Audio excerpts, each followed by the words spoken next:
plutôt écrit des livres de sciences humaines, puisque c'était mon boulot, j'étais à l'EPHE, et l'envie d'écrire autre chose que des sciences humaines a dû me traverser, puisqu'il y a cette bande dessinée que j'ai faite.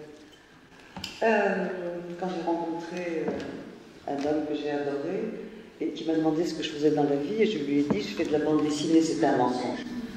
Et donc, que ce soit un mensonge. Voilà, un mensonge. Le roman est un mensonge. Et donc j'ai fait cette bande dessinée avec lui qui s'appelle donc Carpes Vaza. Mais l'envie d'écrire un roman, c'est d'abord que j'adore les romans. Je me nourris de romans. Et j'étais fatiguée, je crois, de cette écriture des sciences humaines qui implique d'être objectif, distancié, etc. Qui implique aussi le regard d'autres personnes des sciences humaines qui est parfois pas très compréhensible, je trouve. Et donc, faire passer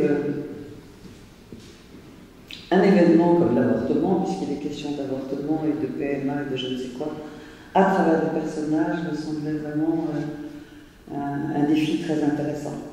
Un défi que Sabine m'a aidé d'ailleurs à relever. Les premiers rendez-vous étaient délicieux parce que Sabine m'a dit, je me souviens très bien, ça m'a marqué évidemment, elle m'a dit vous êtes une écrivaine. J'ai failli m'évanouir, personne ne m'avait jamais dit ça. Et donc voilà, et nous sommes allés déjeuner, nous avons papoté, etc. Et puis une série de rendez-vous a suivi ce début prometteur. Et là, j'ai vraiment été mise à la question, si j'ose dire, parce qu'en fait, je n'arrivais pas à écrire un roman. Je ne savais pas écrire un roman. C'est-à-dire que mes manières d'écrire, de sciences humaines, de démontrer, bien sûr, il y avait des personnages, mais il y avait de grandes démonstrations.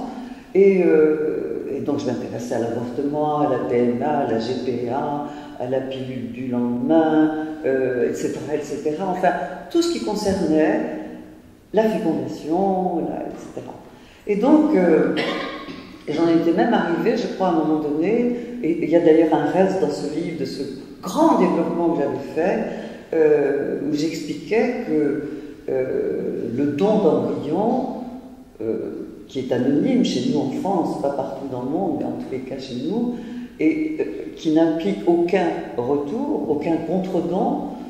J'avais évidemment Marcel Mauss en tête, avec sa théorie du don et du contre-don, donc je faisais une grande démonstration en disant que voilà, c'était pas bien, parce que voilà, il fallait quand même croire Marcel Mauss, etc., etc. Enfin bref.